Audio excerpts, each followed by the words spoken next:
Hello there, how are you tonight? Imagine waking up in a world where a simple cough could quietly decide how long you have left to live. No warnings, no medicine, no real understanding of what's happening, just whispers spreading faster than the illness itself. You step outside and the streets feel different, quieter, heavier, like something unseen is moving through the air. People avoid each other.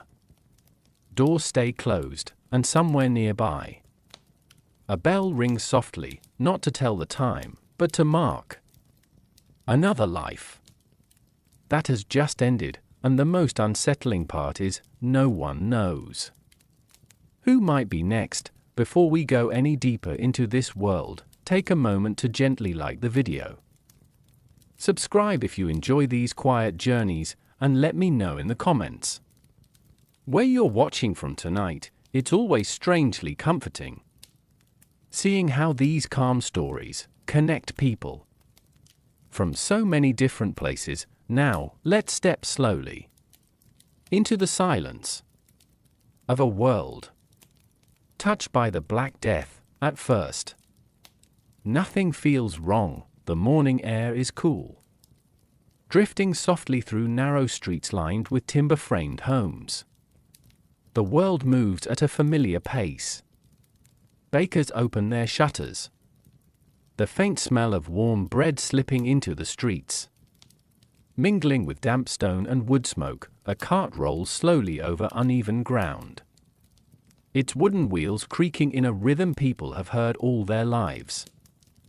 A woman leans from her window, shaking out cloth, watching quietly as the day begins to unfold. Life, in this moment, feels steady, but beneath that calm surface, something is already shifting, far beyond these streets. Along distant trade routes, ships drift across dark waters. Their sails catch the wind, carrying spices, fabrics, stories, and something else. Something unseen, something that no one is expecting. In busy ports, merchants move calmly, exchanging goods and quiet conversation. Sailors step onto land after long journeys, their movement slow, almost tired. Crates are unloaded, and in the shadows between them, small shapes move quietly, unnoticed. No one looks twice. Why would they? And nothing about this moment feels dangerous. Back in the city, life continues as it always has.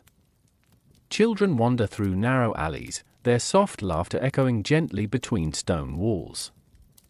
A blacksmith works steadily, each strike measured and calm, sparks rising briefly before fading into the dimming air. There is comfort in routine, comfort in the idea that tomorrow will be just like today. But there are small things, subtle things, that begin to feel slightly out of place. A man pauses mid-step, pressing a hand to his chest as a quiet cough escapes him. It feels minor, something easily ignored.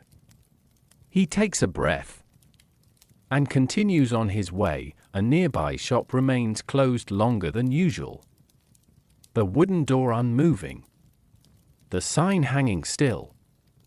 A passing glance is all it gets. Nothing more. No one worries, not yet. The air itself feels unchanged. And yet, if you linger, if you truly pay attention, there is a heaviness to it. A stillness that doesn't quite belong. As the sun begins to lower, shadows stretch slowly across the streets. Doors close earlier than expected. Conversations soften, drifting into shorter exchanges. Not fear, just something quieter, something uncertain. That night, the city rests, candles flicker gently behind shuttered windows. The distant sound of footsteps fades into silence. Somewhere, a dog barks once, Then nothing follows, and in that silence, something begins, not with noise, not with warning, but with a quiet shift. Deep within the unseen, a single illness. In a single body. Unnoticed. Unnamed, the beginning of something that will soon change everything, but for now, the world remains unaware, and that quiet, that fragile sense of normal. The first signs arrive quietly, so quietly that most people don't notice them at all. There are no sudden alarms. No dramatic changes in the air. No moment where the world seems to stop and say, something is wrong. Instead, life continues, morning light spills gently across the same narrow streets. The same doors open. The same routines unfold. A baker kneads dough in silence. A merchant arranges goods outside his shop. A cart rolls slowly past, its wheels creaking in a familiar rhythm. Everything feels unchanged, and yet something is beginning. A young man wakes earlier than usual. Not because he wants to, but because his body feels unsettled. There is a weight in his chest. Not painful, just unfamiliar. He shifts beneath his blanket, waiting for the feeling to pass. It doesn't, still. He tells himself it's nothing. People feel unwell sometimes. That is simply part of life. He rises, dresses slowly, and steps outside into the cool morning air. For a moment, it helps. The world feels steady again. Normal, but only for a moment. Elsewhere, in another part of the city, a woman pauses while preparing her day. Her hand moves to her neck, where a small swelling has appeared. It's tender, slightly warm, but easy to ignore. She studies it briefly, then covers it with her scarf. There is no reason to worry, not yet. The day continues, but these small moments begin to gather. A cough that lingers longer than expected, a fever that fades, then quietly returns, a tiredness that feels deeper than it should. None of it feels connected, not at first, because each person experiences it alone, within their own quiet space, without knowing that somewhere else, someone is feeling the same thing. Days pass, gently, almost peacefully, but beneath that calm surface, the pattern begins to form. The baker who always opens before sunrise keeps his shutters closed. A familiar face in the market no longer appears. A home that once echoed with quiet conversation now remains still. People notice, but only in passing. They don't stop, they don't question it deeply, because to question it would mean stepping into something unknown, and the unknown is something most people prefer to leave untouched. At night, the city feels different, not darker, not louder, just heavier. The silence lingers longer than it used to. People lie awake, staring into the dim glow of candlelight, listening to the subtle sounds around them. A distant cough, the faint shifting of wood, the quiet breath of someone nearby. Small sounds that suddenly feel more important than before, more noticeable, more meaningful. The young man who first felt unwell now moves more slowly. His steps are careful, his energy fading in a way he can't quite explain. The simple act of walking feels heavier, as though something invisible is pressing gently against him. He says nothing, because there are no words for what he feels, and no one has asked. The woman with the swelling avoids touching it now. Not because it hurts, but because it feels wrong. Like something that shouldn't be there. Still, she continues her routine. because stopping would mean acknowledging something she cannot yet understand. And so, the city carries on, but something has changed, not in a way that can be seen clearly, not in a way that can be measured, but in a way that can be felt, a subtle shift in how people move, how they speak, how they pause. Just a little longer than before, a second of hesitation. Before standing too close, a quiet awareness. That wasn't there before, the illness, whatever it is, remains unnamed, unseen, but no longer completely unnoticed. It moves quietly, from person to person, without sound, without warning, without explanation, and the most unsettling part is, it doesn't feel urgent, not yet. It feels slow, patient, like something that is in no hurry at all. As if it knows there is nowhere else it needs to be, and as another night settles over the city, candles flicker behind closed shutters, breaths grow heavier in quiet rooms, and more people begin to feel that same unfamiliar weight. Something continues to spread, not loudly, not violently, but with a quiet certainty that no one yet understands.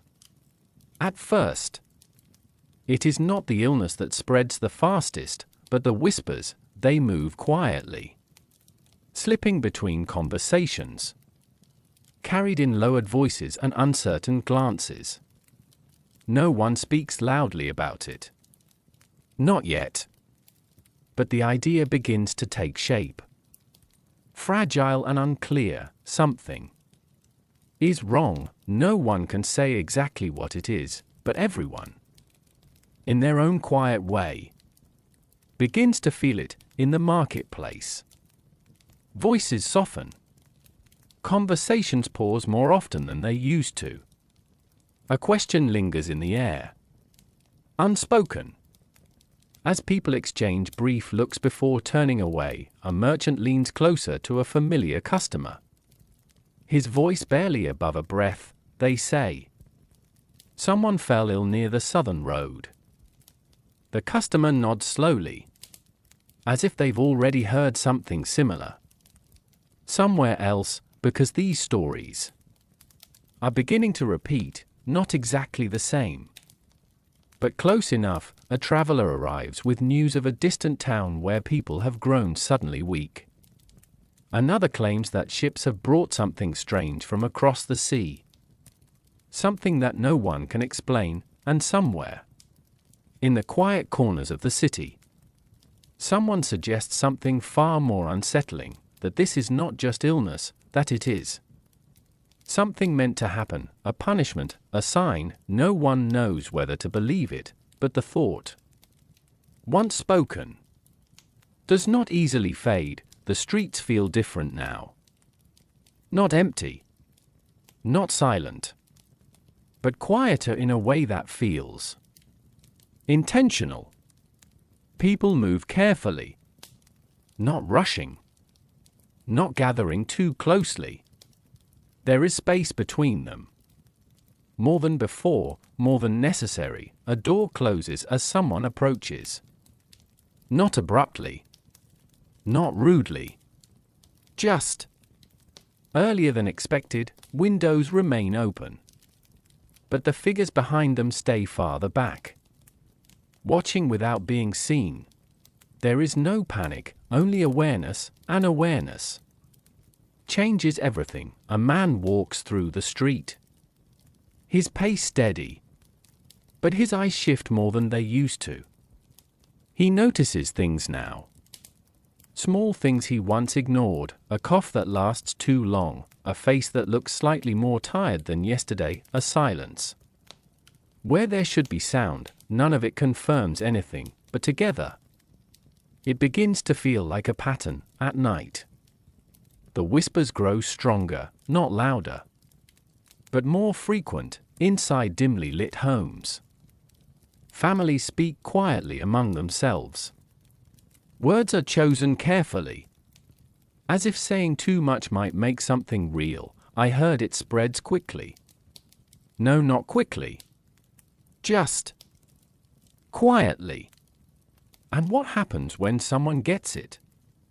There is always a pause after that question, because no one has a clear answer. Some say people recover, others say they don't, and some simply shake their heads, choosing silence instead, because silence feels safer than uncertainty. But silence does not stop the thoughts. The young man who once dismissed his illness now spends more time resting.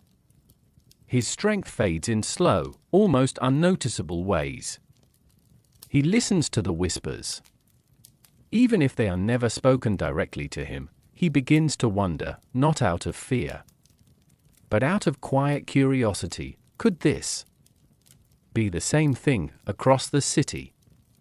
The woman with the swelling avoids the marketplace altogether.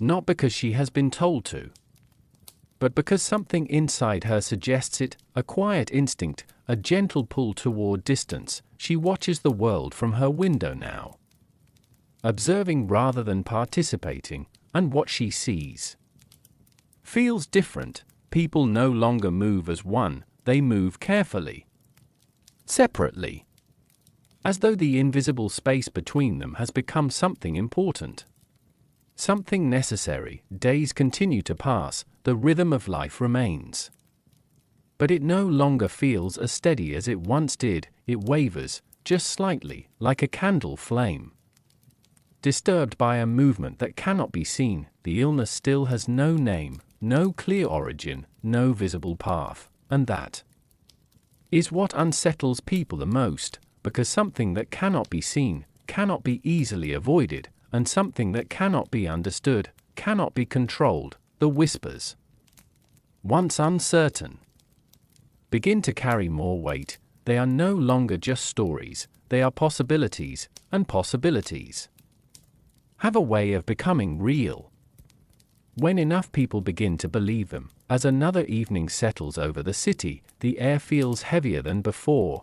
The distance between people grows just a little wider, and the quiet understanding begins to take hold that whatever this is, it is no longer far away, it is here, a moving gently, silently, through the spaces between them. Before everything began to change, there was a rhythm to life that felt unbreakable, not perfect, not easy, but familiar, and in that familiarity, people found comfort. Morning always arrived the same way, soft light slipping through narrow windows, touching wooden floors and simple furnishings. The city would slowly awaken. Not all at once, but in gentle layers, a door opening, footsteps on stone, the quiet murmur of voices beginning their day. There was no urgency, no sense that anything needed to be rushed. Time moved differently then, measured not by clocks, but by habit, by routine. A baker would rise before the sun, his hands working dough in practice motions, each movement steady and calm. The warmth of the oven would fill the small space, pushing back the cool air of early morning. Nearby, a merchant would prepare his stall, laying out goods with quiet care. Fabrics, simple tools, small items that held value not because they were rare, but because they were needed. Everything had a place, everything had a purpose. Children would move through the streets in small groups, not hurried, not watched too closely. Their presence a natural part of the day. Their voices would rise and fall, blending into the background like a familiar melody, and no one thought twice about it, because this was how life had always been, inside homes.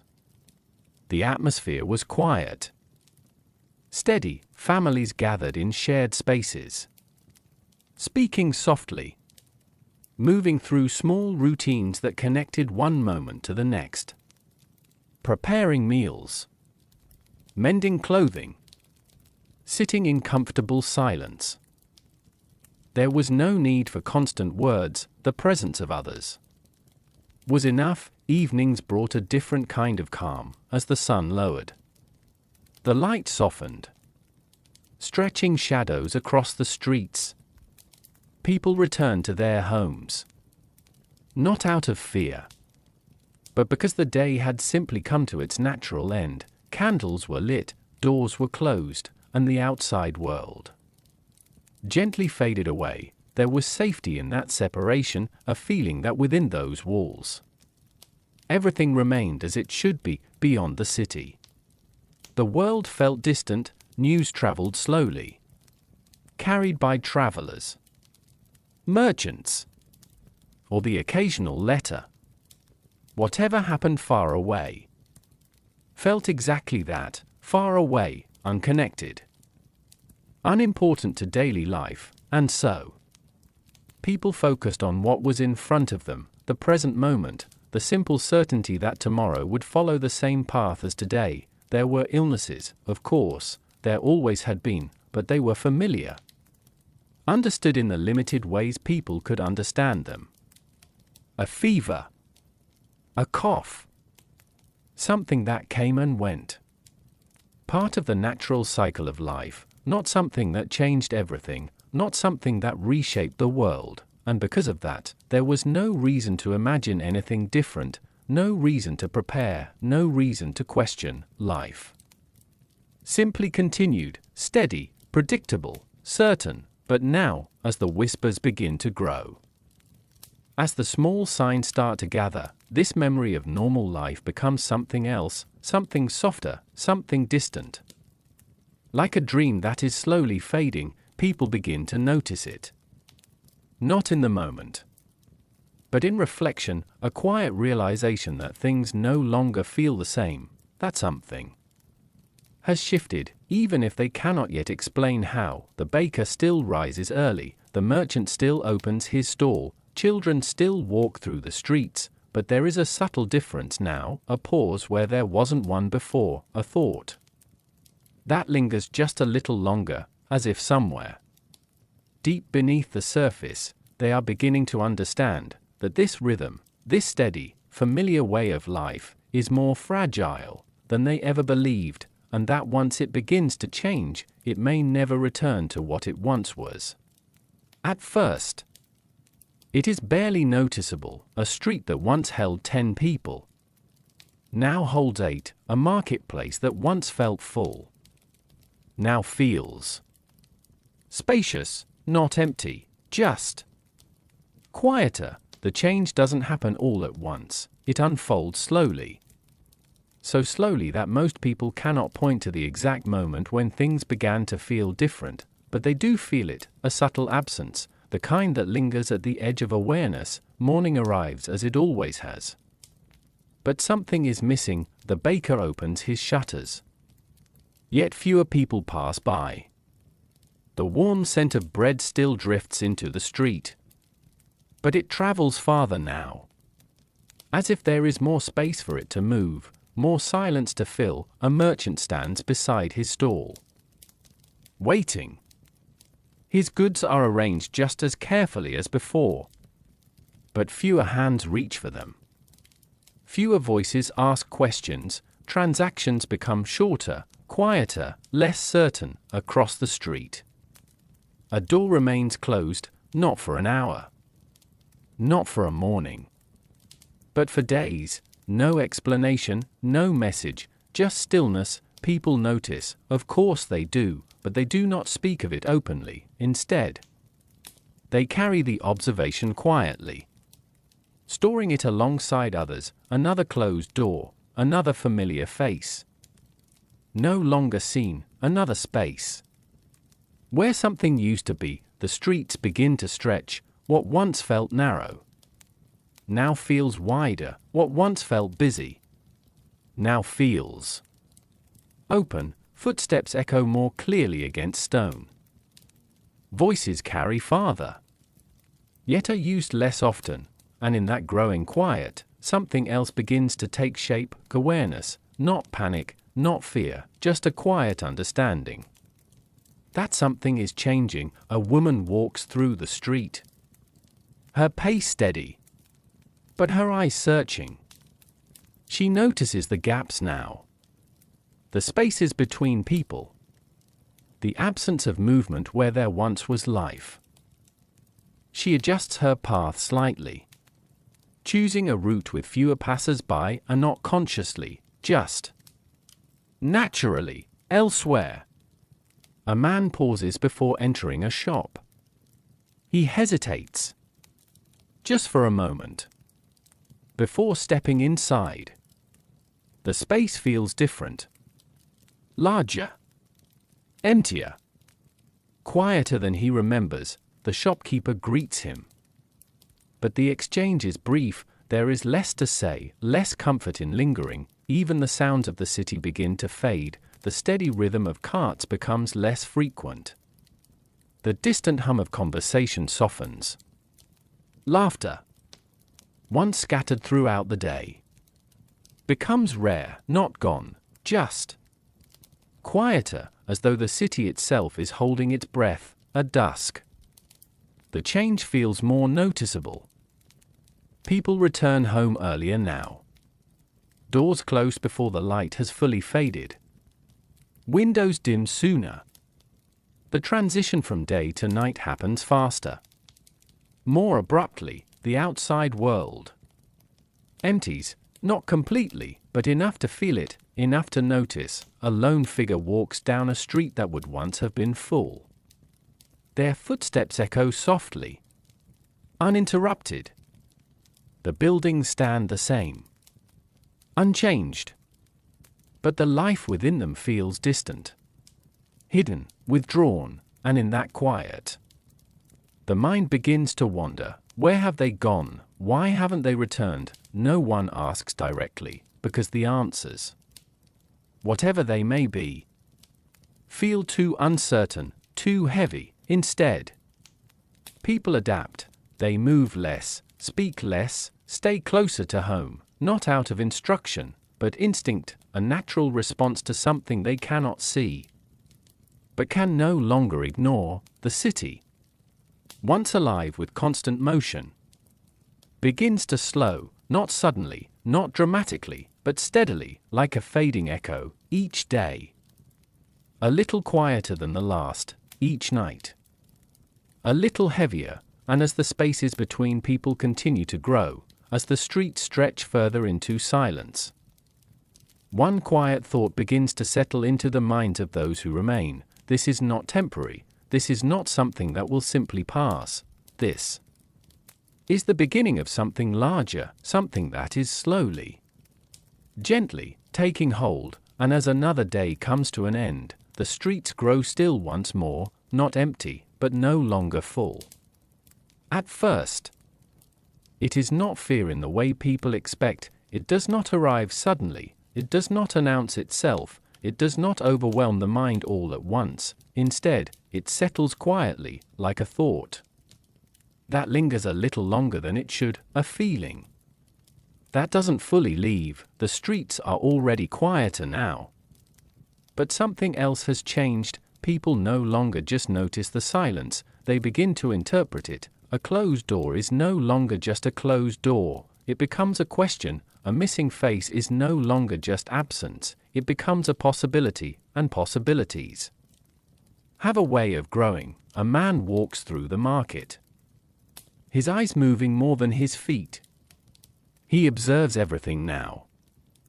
The distance between people, the way others hesitate, just slightly. Before stepping closer, he feels it too, that hesitation, that pause. It is small, almost invisible, but it is there and once noticed. It cannot be ignored. Elsewhere, a woman carries a basket through a narrow street. She keeps to one side, instinctively avoiding those who pass by. Not abruptly, not obviously, just enough to create space, more space than before. No one has told her to do this, no one has explained why, but something inside her quietly insists. Inside homes, conversations begin to change. Not louder, not more frequent, just more careful. Words are chosen slowly. Questions are softened. or left unspoken entirely, what if? The sentence often begins, but rarely finishes, because finishing it would give shape to something people are not ready to face at night. The mind becomes more active, sleep comes. But not as easily, people lie in stillness, listening not just to the world around them, but to their own thoughts. A cough from another room feels louder than it should, a shift in breathing feels more important, more meaningful, more concerning. The young man who once dismissed his illness now understands, in a quiet, distant way, that something is wrong. Not in a way that causes panic, but in a way that removes certainty. He no longer assumes he will feel better tomorrow, he simply hopes, and hope feels different from certainty. Across the city, the woman at the window watches less often now, not because the streets are empty, but because watching them brings a feeling she cannot quite explain, a heaviness, a quiet tension, as though every movement, every interaction carries meaning, carries risk. The illness still moves, silently, steadily, but now, something else moves alongside it, faster, more freely, from one person to another, without touch, without proximity. Fear begins to travel, in glances, in pauses, in the way someone steps back, just slightly, in the way conversations end sooner than they used to, in the way people begin to choose distance, even when none has been demanded. And the strange thing is, this fear does not feel loud, it does not feel overwhelming, it feels calm, controlled, quiet, which makes it even more powerful, because it settles deep and stays. The city itself begins to reflect this change. Movements are slower, spaces are wider, sounds are softer. It is as though the entire world is adjusting, not to what is happening, but to what might happen, and that might becomes enough. A bell rings in the distance, soft, measured, not urgent, but unmistakable. People pause when they hear it, not for long, just long enough to acknowledge it, and then they continue, because stopping would mean thinking, and thinking leads back to the same quiet realization. Something is spreading, not just through bodies, but through minds, through spaces, through silence. And as another evening settles in, as doors close a little earlier, as voices fade a little sooner, the city grows not just quieter, but more distant, not from the illness, but from each other. And in that growing distance, fear finds the perfect place to remain. Inside the home, everything feels closer, closer than the streets, closer than the marketplace, closer than the quiet spaces outside, and yet, at the same time, something feels farther away, certainty. It begins subtly, not with panic, not with sudden change, but with a quiet shift in how people exist. Together, a family gathers in a small room as evening settles in. A candle flickers gently at the center of a wooden table, its soft light touching each face just enough to be seen. No one speaks at first, not because there is nothing to say, but because there is too much. The usual rhythm of conversation feels different now, slower, more careful. Words are chosen, then reconsidered, then sometimes left unspoken entirely. A mother adjusts a blanket around a child, her movements gentle, attentive. She pauses for a moment longer than necessary, as if trying to sense something beyond what she can see. The child notices, but says nothing. Across the table, a father sits quietly, his hands resting still, no longer busy with small tasks that once filled the evenings. He listens, not just to the room, but to the silence between moments, because the silence now carries meaning. During the day, life inside the home continues. Meals are prepared slowly, clothes are mended carefully, but everything feels more deliberate, more aware. A simple cough, once ignored, now draws attention, a moment of tiredness. Becomes something to observe, not with fear, but with quiet concern. The young man rests in another room now, separated. But not entirely alone, his presence is still felt. Even through walls. Through doors that remain gently closed. A bowl of water is placed outside. Then taken away. Replaced. Without words, care continues, but at a distance, not out of rejection, but uncertainty, because no one knows what is safe, no one knows what is not, and in that unknown, people create their own quiet rules. They move around each other differently, sit a little farther apart, pause before entering a room. Not because they have been told to, but because something inside them suggests it, a quiet instinct.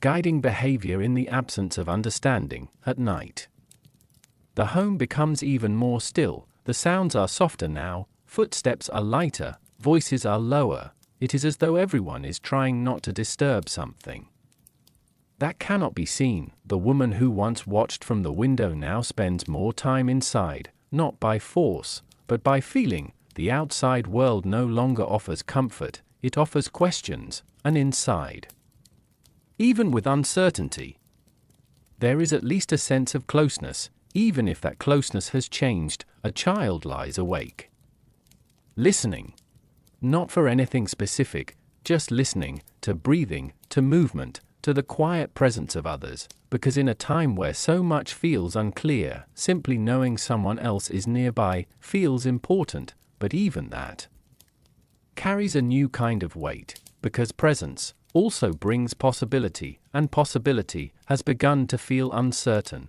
Days pass. Gently, but differently. The home, once a place of simple routine, becomes a place of quiet awareness. Every moment holds more meaning, every change, no matter how small, is noticed, not spoken of loudly, just acknowledged, and in that acknowledgement, a new kind of life begins to take shape, one built not on certainty, but on careful observation, on patience, on waiting, waiting to see what happens next, waiting to understand something that still has no clear form. And as another evening settles, as the candle burns lower, as shadows stretch softly across the room, a quiet realization begins to settle into every corner of the home. This is no longer something happening outside, it is here now, not fully understood, not fully visible, but present, and within these walls, families begin to live not just with each other, but with the quiet weight of not knowing what comes next. In times of uncertainty, the mind reaches outward, not to facts, not to logic, but to something beyond. Something unseen. Religion becomes a quiet companion, prayer becomes a gentle ritual, even for those who seldom notice such things. The presence of the divine feels closer now. The streets remain quiet, but in small chapels, in hidden corners, soft murmurs rise. Candles flicker. Incense curls lazily into the air. The light is dim, golden, forgiving. It softens shadows, but also stretches them, reminding those present that the world beyond the walls is still unknown. Families kneel together, hands clasped, heads bowed. The words are familiar, yet their repetition now carries a new weight. Not because they are magical, but because they are a rhythm, a tether, a small anchor in a world that feels unsteady. A mother's voice whispers a prayer over her child. The words are soft, almost a song, a lullaby woven with hope. She does not know if the words hold power, but the act itself brings calm. It brings presence. It brings reassurance that even if the world is changing, This small moment is theirs. In other homes, men light candles at small altars, fingers tracing worn carvings. Their gestures are slow, meditative, an unspoken attempt to contain a feeling that cannot be named. It is fear. Yes. But also curiosity. And above all, the desire for understanding, even outside the city. Monks chant softly in cloisters. Their voices ripple through empty stone corridors, filling spaces that no longer hum with daily activity. The sound is steady, slow, like a heartbeat, calm, but carrying the weight of countless souls seeking solace. Prayer is not always loud. Sometimes it is silent, a bowed head, a closed eye, a breath held and released. These small acts begin to fill the silence left by absent neighbors. Empty streets and closed doors, and for some, it brings guidance. For others, it brings reflection. For all, it brings a shared understanding that uncertainty is not faced alone, that even in quiet solitude, there is connection. Processions move slowly through empty squares. Torches held upright. Faces serious, yet calm. Their footsteps echo faintly against stone, carrying ritual into the heart of a city that otherwise holds its breath. The ritual is not a spectacle. It is a rhythm. A slow, gentle acknowledgement of forces beyond human control. Still, prayer is not uniform. Some offer thanks. Some plead for protection. Some simply sit and watch, unsure if words are sufficient. But the act itself, the devotion, matters more than the certainty of result. In the evenings, families gather around candles or small altars in their homes. They hold hands, whisper familiar verses, or simply sit in shared silence. And though the world outside remains unpredictable, inside there is calm. There is order. There is a sense that, if not fully understood, at least something is held in quiet trust. Religion and prayer do not stop the illness, they do not prevent absence or loss, but they do something equally important. They anchor the soul, they give structure to days that feel otherwise fractured, they provide ritual. Rhythm. A soft light in a dim world, and as night falls, as candles burn low, as whispers of devotion fade into stillness, there is a gentle understanding, even in uncertainty. There is space for reflection, even in fear. There is room for hope, even when the world changes. Some things remain. Subtle, slow, and quietly comforting. It is not the end of worry. It is not the resolution of anxiety. It is simply the presence of calm within the storm, a quiet pause, a gentle breath, a small act of faith that helps carry one through the darkness. In the absence of understanding, people reach for anything that might offer control, anything that might keep the unknown at bay. The remedies are varied, curious, sometimes gentle, sometimes unsettling. They are carried out in quiet homes, in dim alleys. At the edge of the marketplace, a woman carefully arranges herbs along the windowsill, believing their scent will keep unseen forces away. Lavender, sage, rosemary, each chosen not for taste, not for nourishment, but for their imagined power. She breathes deeply as she works, eyes flicking to the street beyond, listening. Waiting, a man rubs a poultice over his chest, the mixture of oils and ground plants cold against his skin. He does not know if it will help. He only knows that he must do something. Movement, no matter how small, is comfort. Children watch quietly from corners, their eyes wide with curiosity. They are told not to touch, not to question, just to observe. Observation itself is ritual, and ritual is safety. Some families hang charms above doorways. Little pouches of cloth filled with seeds or ashes. Crosses carved from wood. Bits of colored thread. Each one intended to shield against forces beyond sight. They sway gently in the candlelight, casting soft shadows on walls that seem otherwise still. In marketplaces, merchants quietly sell bottled liquids. Powders. Mixtures of unknown origins. Their labels are hand-painted, the words slow and formal. The customers buy. Not because they understand, but because there is hope in the act of purchase. Hope. Subtle, quiet, persistent, and there are those whose beliefs are stranger still. They whisper of aligning the body with the stars, of avoiding certain days, of wearing garments soaked in the dew of the morning. Some actions are deliberate, some nearly symbolic, all seeking control in a world that offers none. Inside homes, remedies become a part of daily life. Herbs steep slowly in pots. Charms are rearranged. Doors are sprinkled with powders. Candles are lit in unusual patterns. Nothing feels urgent. Nothing feels rushed. But each gesture is deliberate.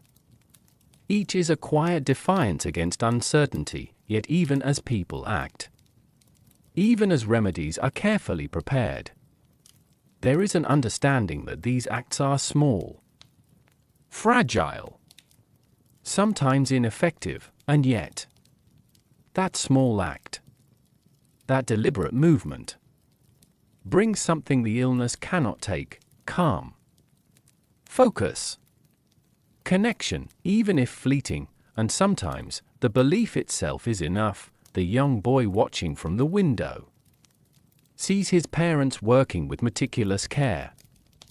His mind feels safer even as he senses the fragility of the world beyond the glass. The man applying the poultice finds a rhythm in the repetition, a heartbeat in the motion, a soft steadiness that fills the quiet space, even outside. In the marketplace, others notice the gentle sway of charms, the careful arrangement of herbs. And there is a shared sense, subtle, almost imperceptible, of solidarity in the face of something larger than themselves. No one understands fully, no one claims certainty, but the remedies and the beliefs do something quiet. They transform fear into action, uncertainty into rhythm, powerlessness into careful observation, and in that transformation, there is peace, not complete peace, not permanent peace, but enough to allow sleep, enough to carry on through another day, enough to face what comes next, with eyes open and hands busy, in a world that seems slowly beyond control. They do not move like ordinary people. Their presence is quiet, deliberate, slightly unsettling. A figure appears at the edge of a street, covered from head to toe in dark robes, the long beak of the mask pointing forward, eyes hidden behind round glass lenses. Gloves protect hands. Boots protect feet. Every movement is careful, measured. The townspeople pause. They watch, from windows, from doorways, from shadowed corners of the street. These are not visitors, not merchants, not neighbors. They are different, and that difference carries weight. A soft tension fills the air, not loud, not dramatic, but impossible to ignore. Inside the home, families huddle together. Conversation stop mid-sentence, children freeze in their play. Even the baker, kneading dough at the window, halts for a moment. His hands still. Mid-motion, the warmth of the oven cannot dispel the chill of curiosity and quiet concern that moves through the streets. Plague doctors carry with them the tools of their trade, long wooden staffs, small pouches of herbs and powders, sometimes glass vials of liquid whose purpose is part remedy, part ritual. They move slowly, Deliberately, not to intimidate.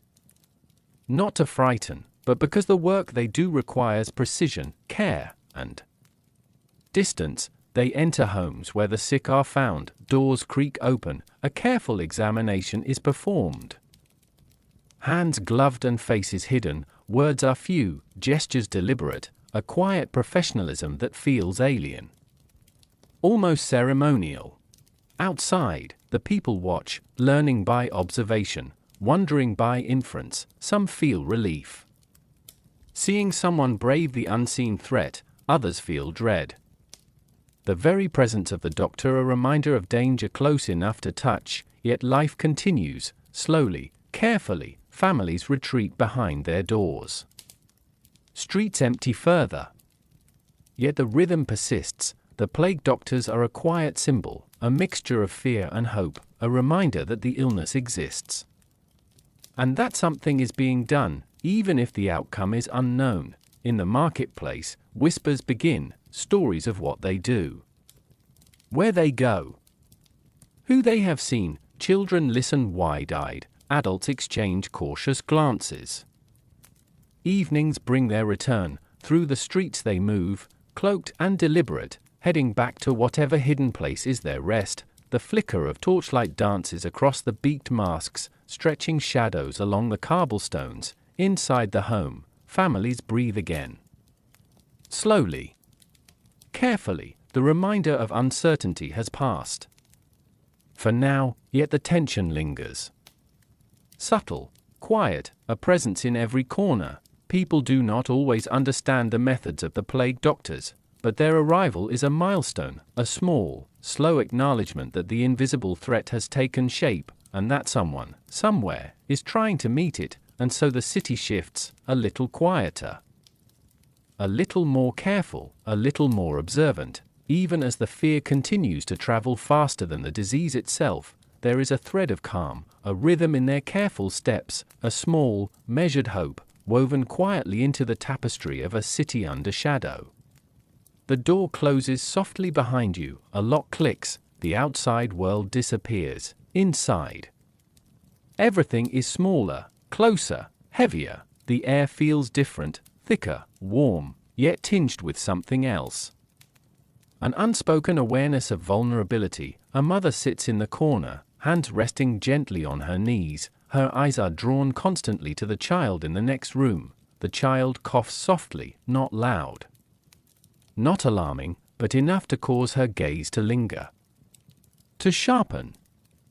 To measure. A father hovers nearby, moving slowly as if afraid to disturb the air. Each gesture deliberate, every breath considered. He does not speak. His presence itself is a quiet reassurance. The home smells of herbs and simmering broth. Softly medicinal. Faintly sweet.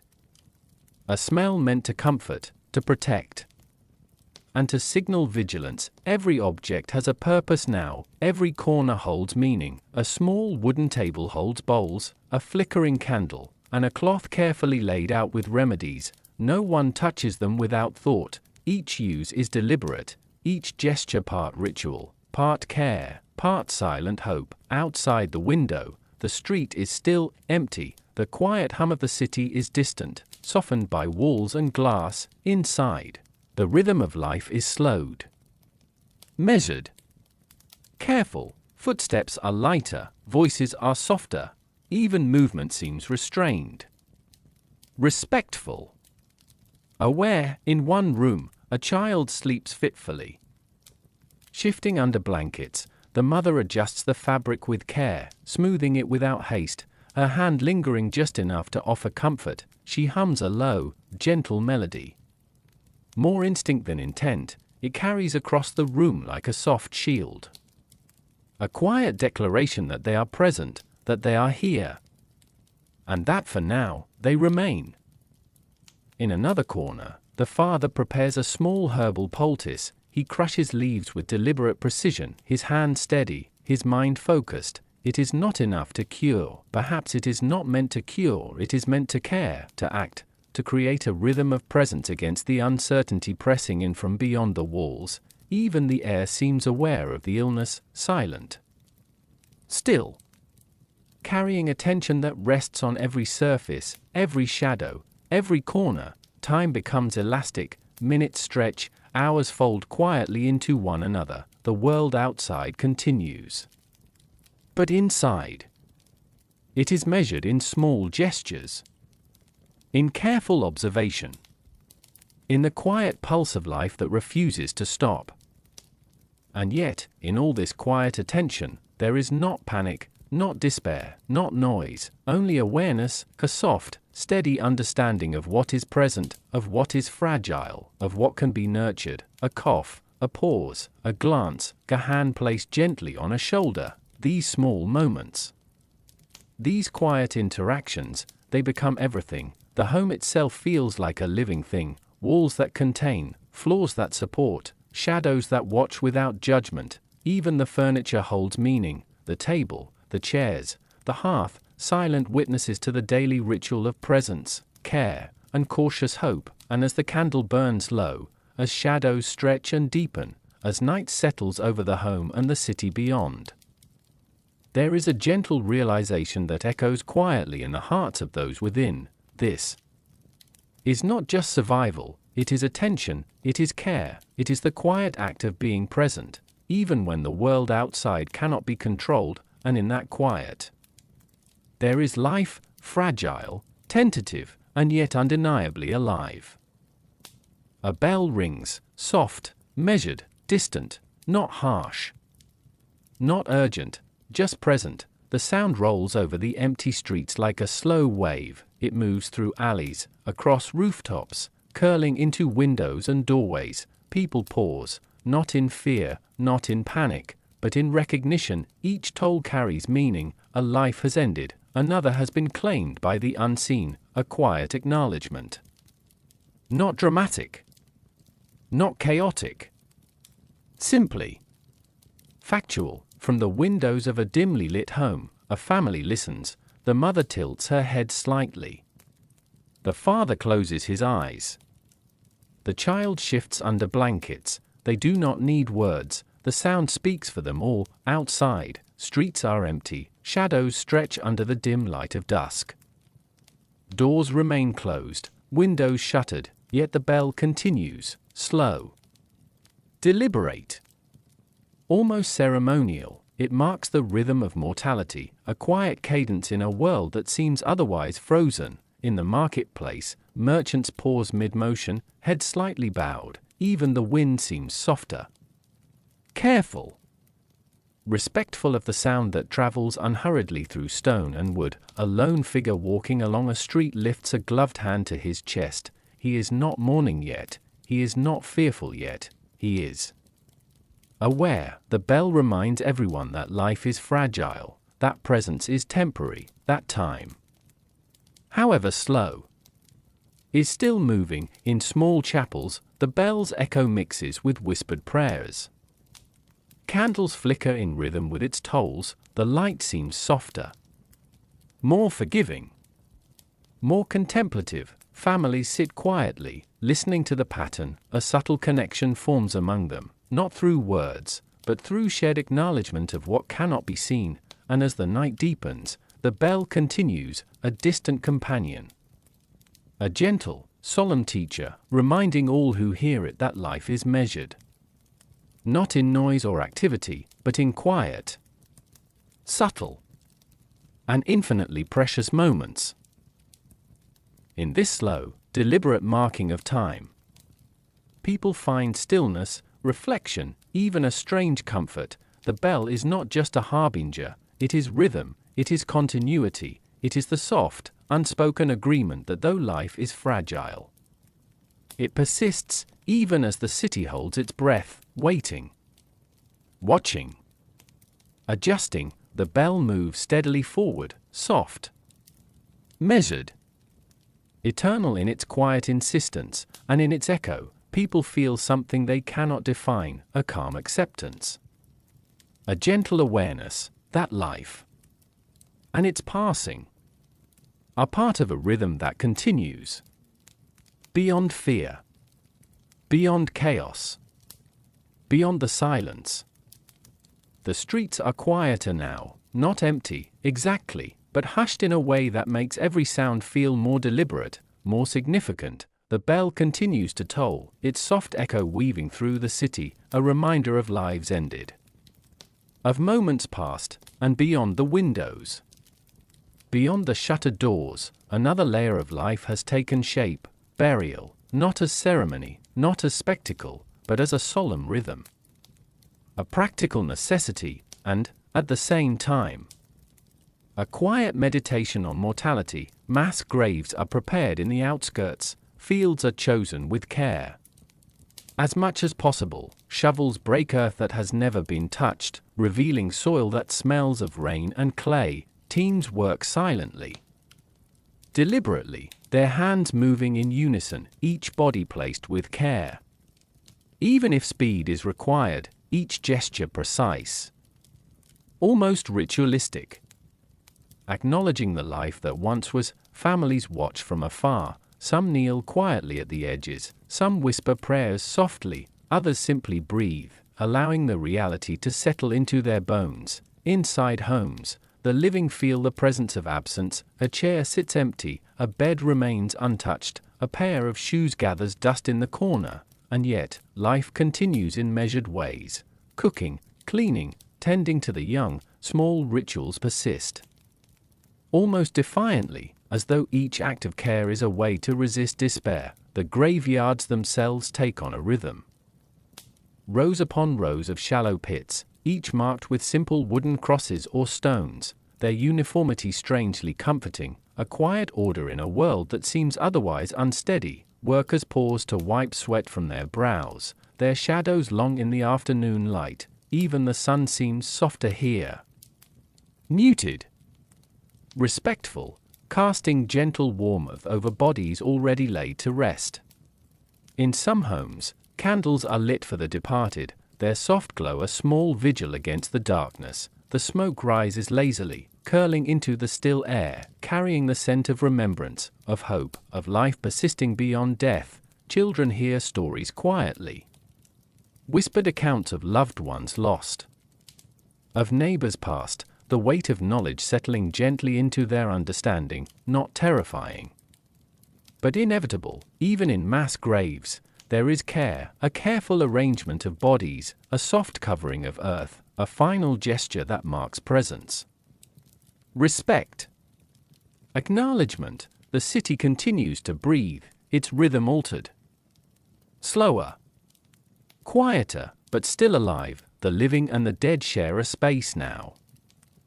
Not in fear, not in horror, but in quiet coexistence. Every burial is a moment of reflection, every mass grave is a testament, a solemn reminder that life, even in its fragility, is observed, remembered, and honored. As night falls, and candles flicker along window sills, as shadows stretch across quiet streets, there is a sense of calm, tempered by sorrow, a gentle acceptance, and a rhythm that helps carry the city forward, one quiet step at a time. Death has claimed many, but life, persistent, deliberate, and mindful, continues alongside it.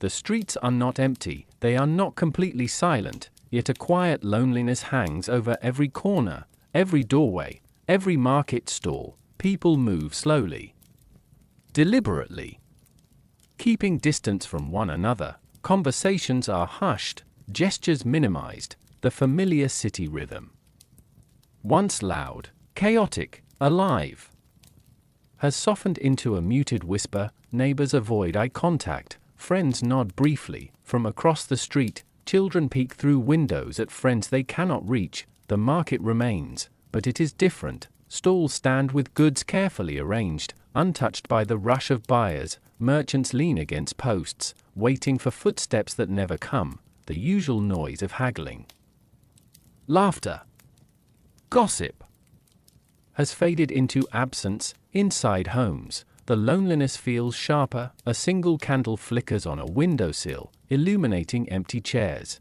The faint scent of herbs drifts through corridors, a reminder of care, of presence, yet also of what is missing. People speak less, movement is measured, every door that closes carries the sound of separation.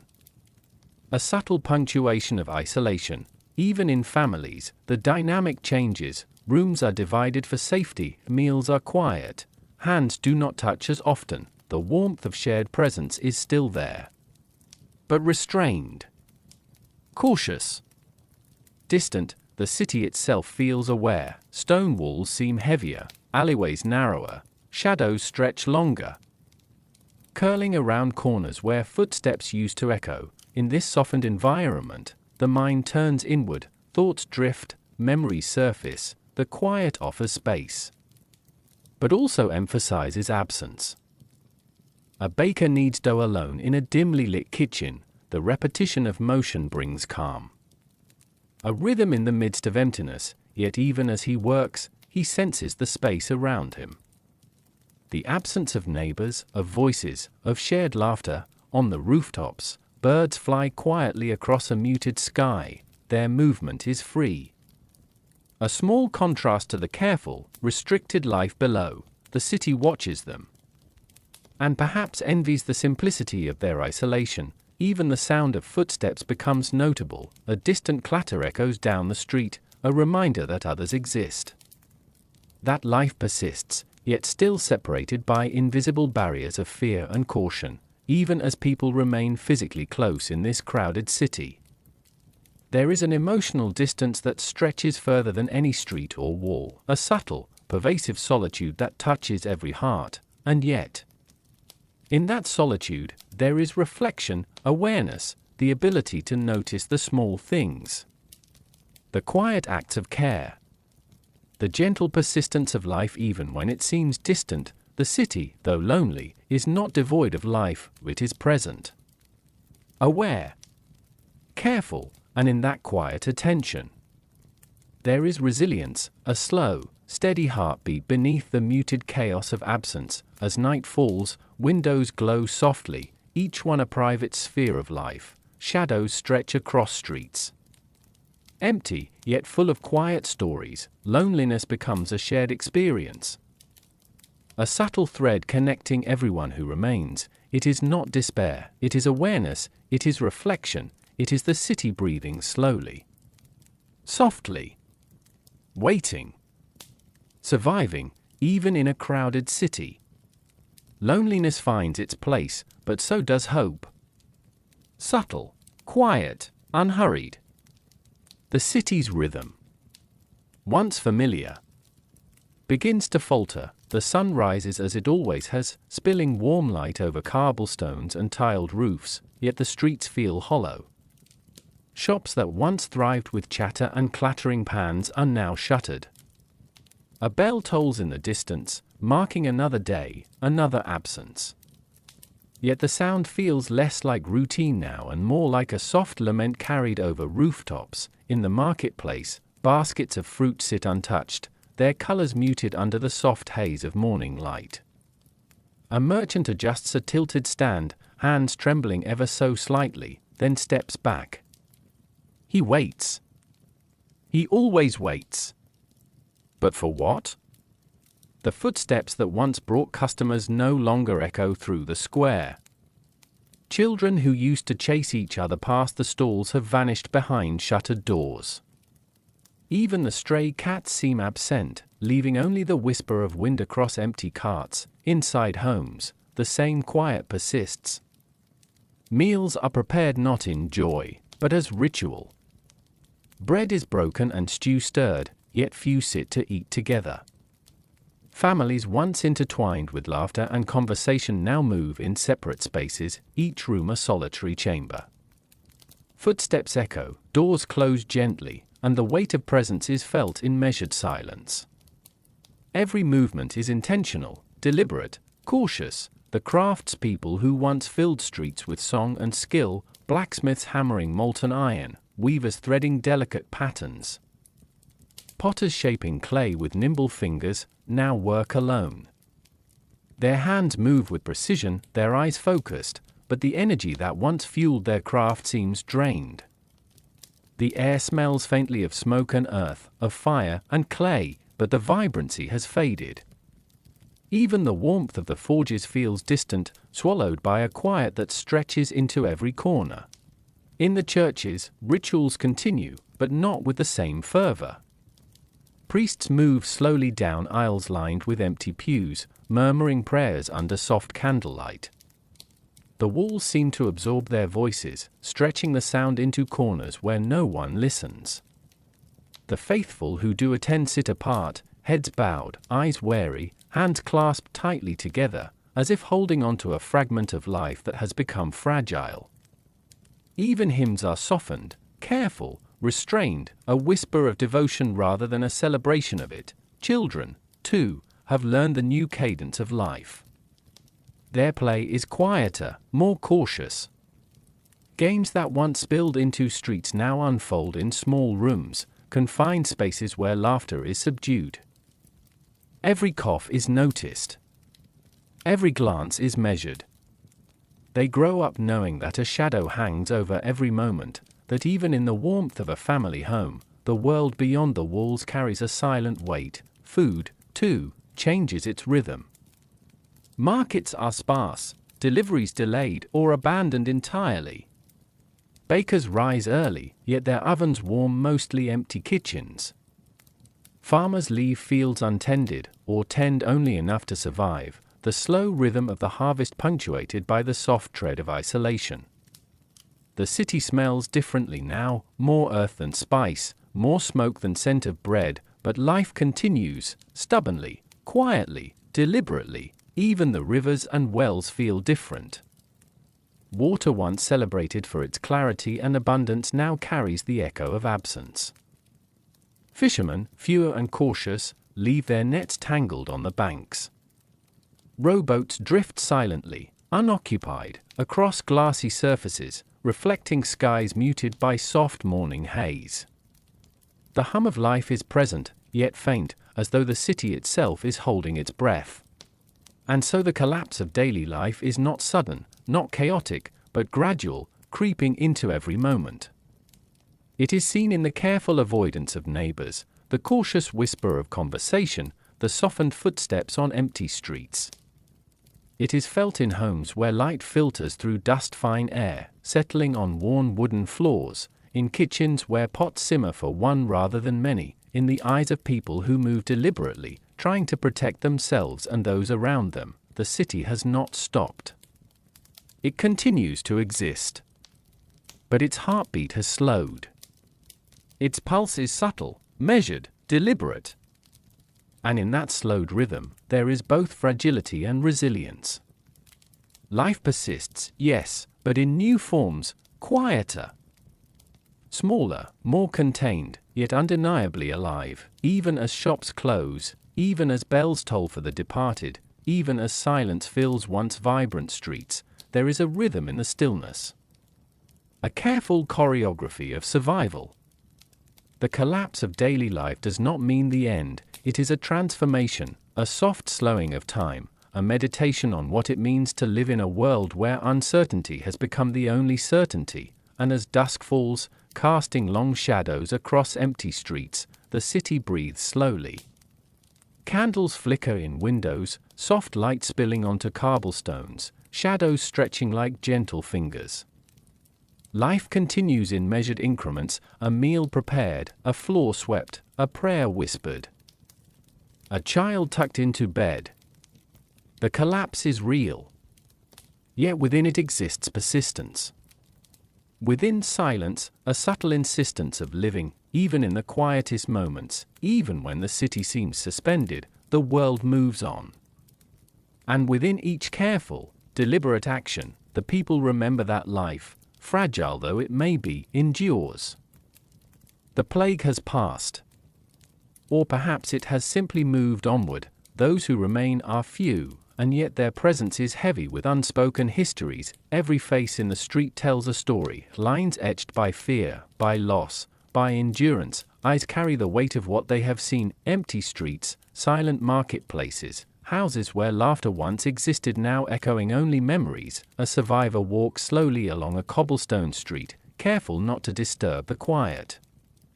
Each step is measured, each breath deliberate, in the Market shutters are open cautiously, merchants test the air with tentative movements, goods are placed on tables with care, the rhythm of commerce resumes slowly.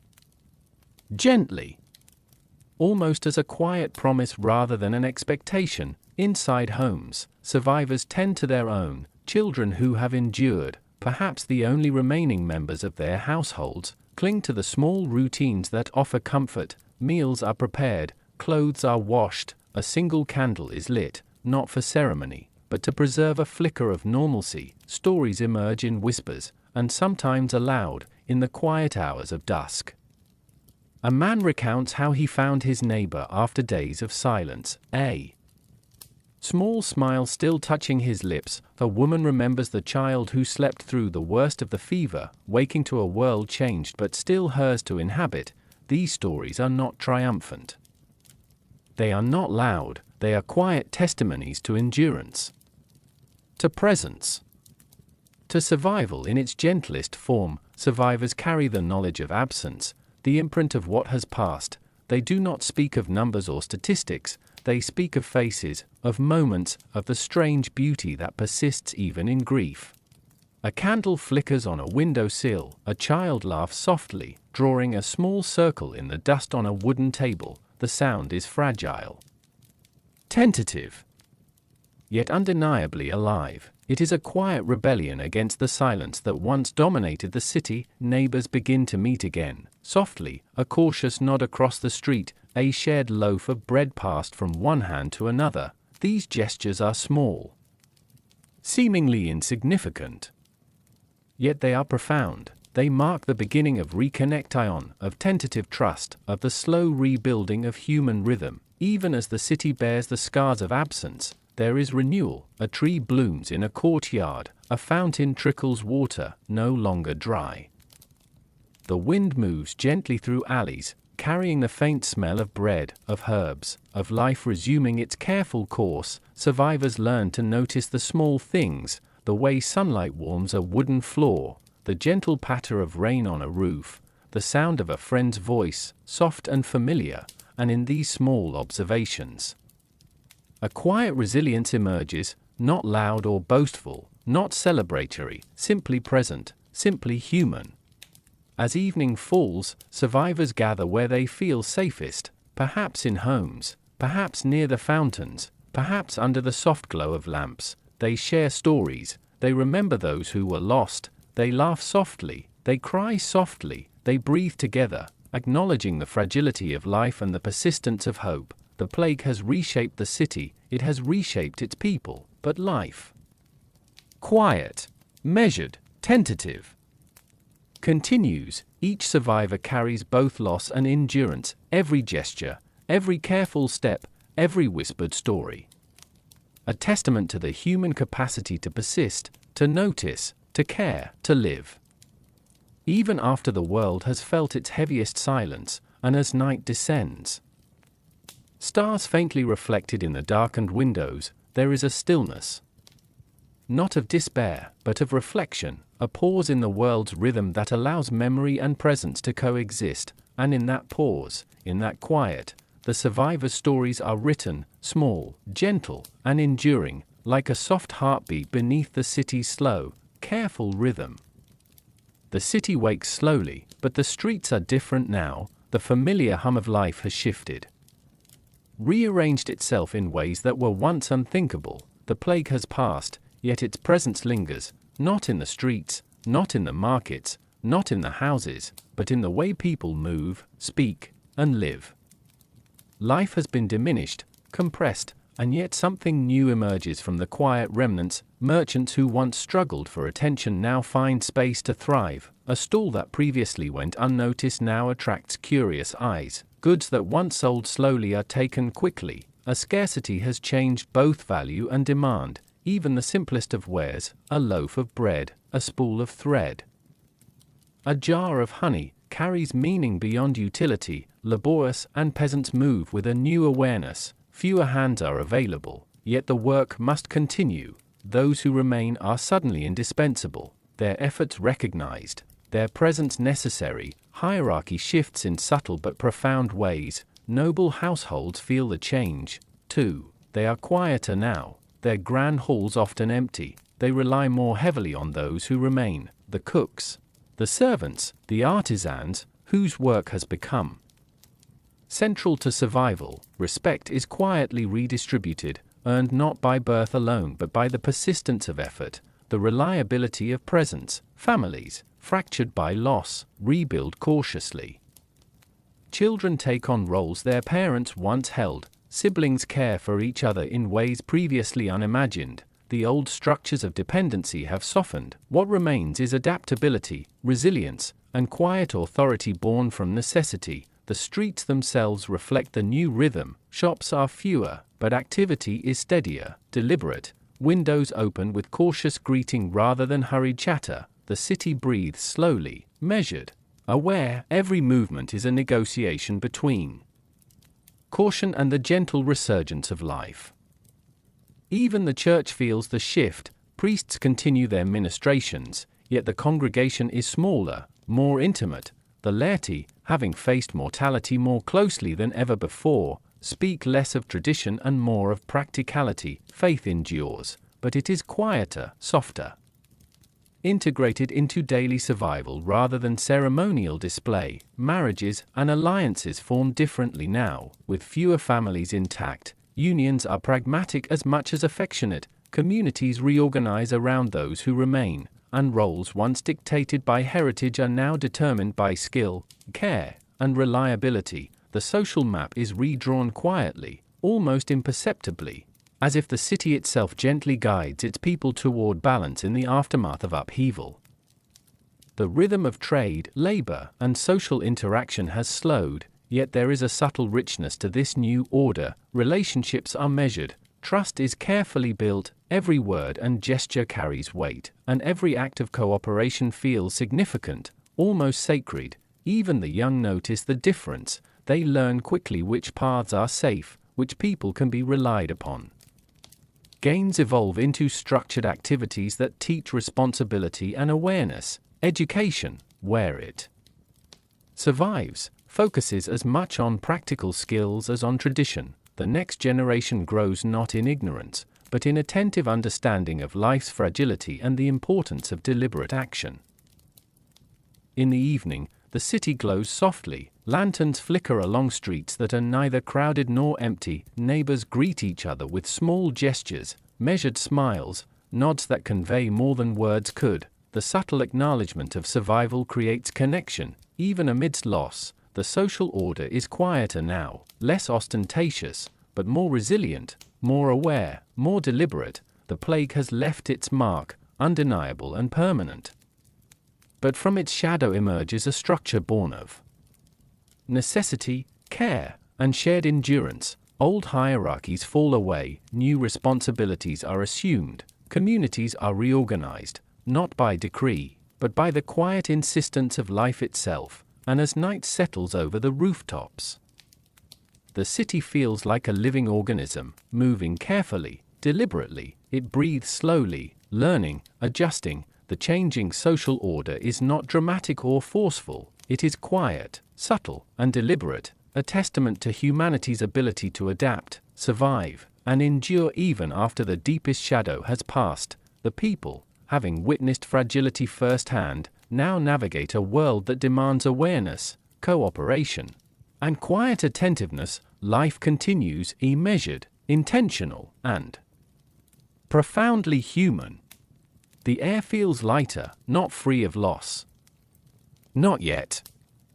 But softened by distance from the shadow that once pressed so heavily on the city. The streets are no longer as hushed. Footsteps echo more confidently over cobblestones. Windows open wider, letting in gentle breezes that carry the scent of earth, bread, and distant smoke. Life stirs again, slowly, carefully, as though testing the strength of its own pulse. In the marketplace, merchants set out wares with cautious optimism. Fruit glows in muted golds and deep reds, a small testament to endurance. Baskets are tended carefully, hand smoothing surfaces as if reintroducing order to a world that had briefly forgotten its rhythm. Customers, tentative at first, move with measured curiosity. The ritual of trade returns, not with clamor, not with haste, but with soft gestures, quiet nods, and deliberate exchanges. Inside homes, families reconnect, chairs once empty are filled again, meals are shared, slowly, intentionally. The laughter of children spills softly into corridors, tentative but genuine, a fragile melody that carries through dimly lit rooms. Evenings bring soft candlelight, illuminating faces lined by hardship, yet warmed by relief and survival. The bell in the distance continues its tolls, but now its cadence is softer, less oppressive. It is a gentle reminder rather than a harbinger, a signal that the rhythm of mortality has eased. That time itself can begin to feel expansive again. Survivors venture out further. Neighborhoods once avoided due to fear now host soft gatherings, a shared loaf of bread, a conversation across a courtyard, the cautious introduction of music and storytelling. The city, scarred and subdued, welcomes these gestures of reconnection. Each step outside, each smile, each deliberate act of care is a statement. Life continues. The young observe and learn. They notice the careful patterns of recovery, which paths are safe, which hands are gentle, which gestures convey trust. Education resumes in subtle ways, less formal, more intimate, practical skills, empathy, awareness of mortality, all intertwined in lessons learned quietly in kitchens, courtyards, and by candlelight. Even the environment responds. Gardens bloom again where neglect once reigned.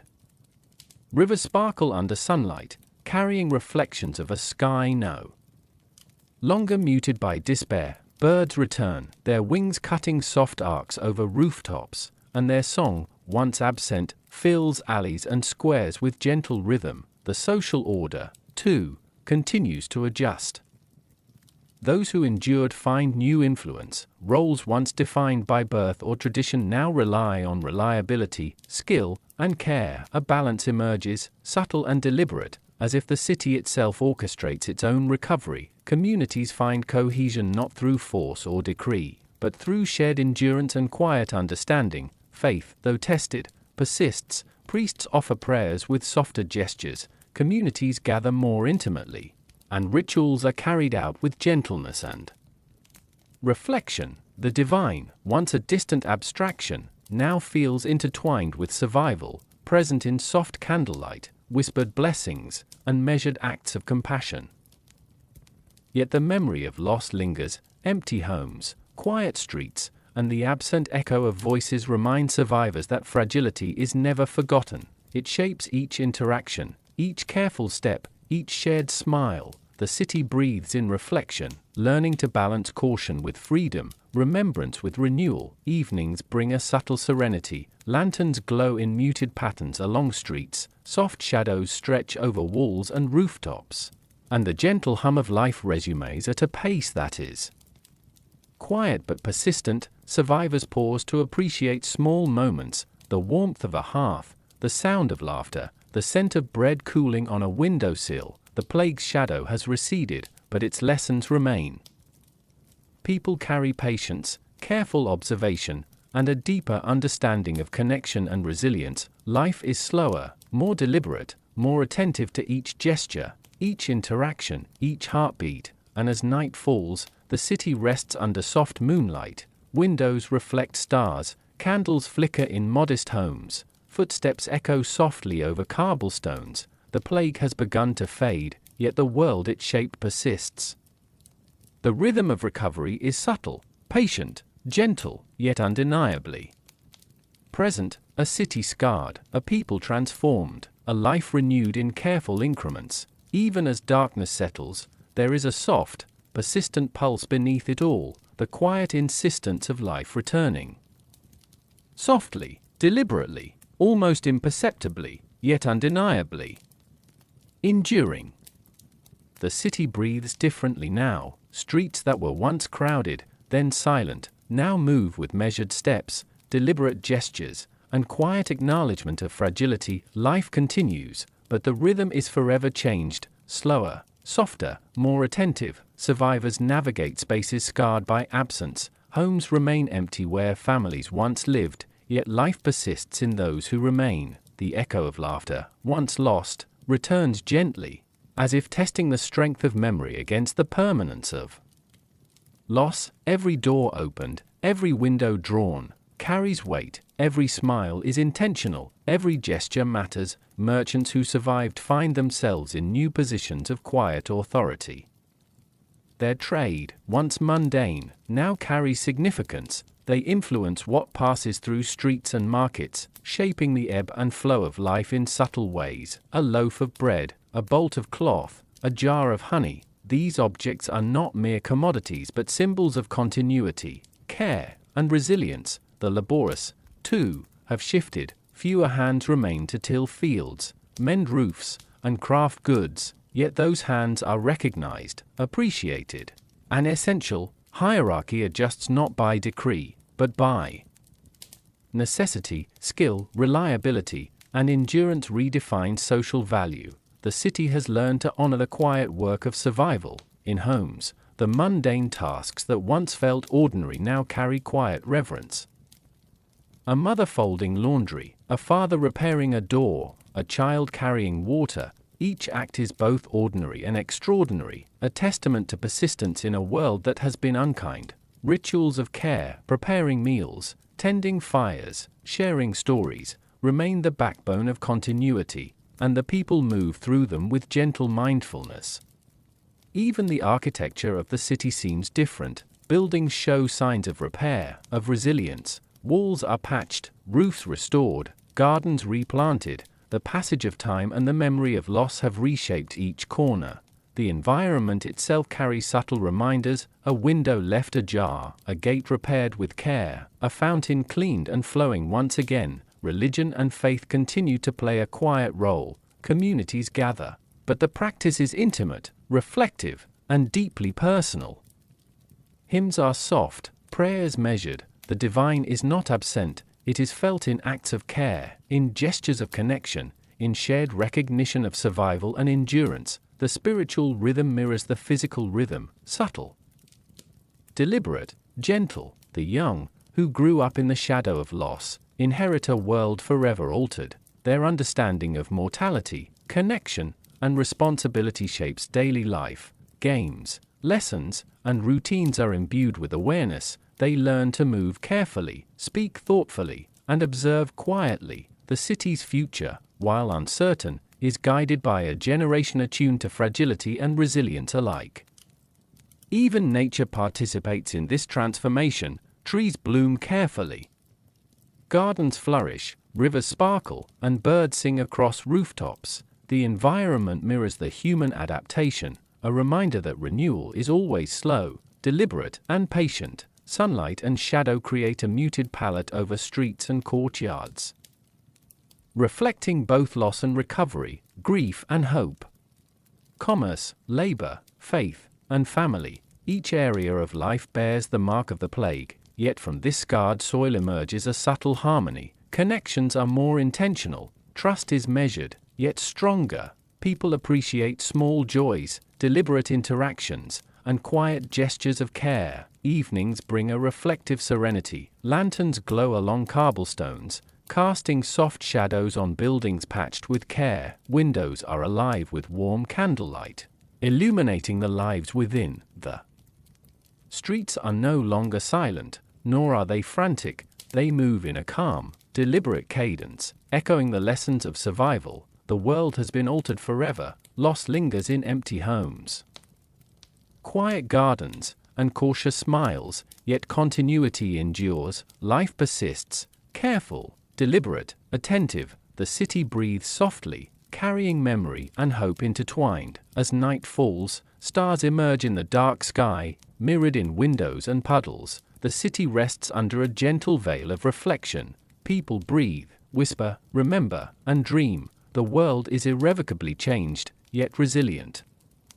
Even as shadows stretch and candlelight flickers, there is a subtle pulse beneath it all, a quiet insistence that life, though forever altered, continues. And in this gentle persistence, there is something almost sacred, the acknowledgement that the past shapes the present, that memory and endurance coexist, and that even after the darkest times, the human spirit adapts, survives, and quietly thrives. The city, the people, and the world they inhabit are forever marked, yet quietly, purposefully, still alive. The city rests beneath a muted sky, even the wind moves more slowly, carrying whispers of a time when life was fragile, uncertain, and heavy. The streets, once bustling, then silent, now carry a soft rhythm. Footsteps are careful, deliberate, unhurried. Lanterns glow along the cobblestones, their reflections flickering in shallow puddles. The familiar shapes of homes, patched and lived in, stand as quiet monuments to endurance. Inside these homes, the world feels intimate and small. Families gather quietly around tables, children drawing softly in corners, elders tending fires with measured gestures. Meals are shared with deliberate care, conversations are gentle, words chosen softly. Voices carrying only as far as they need to go. It is a world slowed, restrained, yet profoundly alive. Outside, the air is filled with subtle sounds, the distant toll of a bell, the faint drip of water from a fountain, the rustle of leaves in the courtyard. Every noise is softened, absorbed into the rhythm of a city recovering from shadow. Even the birds sing less boldly, their melodies tempered, echoing a world still learning to trust in continuity. The survivors, those who carried the weight of absence, move quietly through the day. They speak softly, remember carefully, and live deliberately. Loss lingers in their eyes, yet it is accompanied by the delicate resilience of those who know the value of presence. Every act, no matter how small, carries significance. Lighting a candle, sharing a loaf of bread, brushing dust from a windowsill, and as night falls, the city drifts further into calm. Lanterns flicker, casting gentle, warm patterns across walls and rooftops. The sky above is muted, dotted with stars reflected faintly in the glass of quiet windows. The air feels heavier with memory, yet lighter with the soft pulse of life returning. Time itself seems to slow, minutes stretch and fold, giving space for reflection and rest. The city exhales slowly, deliberately. Its heartbeat is subtle, measured, and almost imperceptible, yet undeniably present. This is the rhythm of the world after darkness, not loud, not triumphant, not dramatic, but persistent, enduring, quietly beautiful in its simplicity. Survivors, those shaped by tragedy, carry forward their stories, stories of absence, of whispered prayers, of small gestures that mattered more than they could have imagined. Each story is a thread in the tapestry of memory, connecting the past to the present in gentle continuity. Even as the city sleeps, these threads hum softly, guiding the living through the quiet night. The streets themselves seem to remember. Every cobblestone, every shuttered window, every empty corner carries echoes of what has passed. Yet in that memory exists resilience. In absence, there is presence. In silence, there is reflection. And in reflection, there is the subtle insistence of life, quietly reclaiming space. Now, as you, the listener, settle into your own stillness, imagine these streets, homes, and people. Feel the calm of the city as it drifts into night. Hear the softened sounds, a door closing, a candle flickering, the faint hum of a life continuing. The world, scarred yet enduring, invites you to release tension, to follow its gentle rhythm, and to drift into quiet.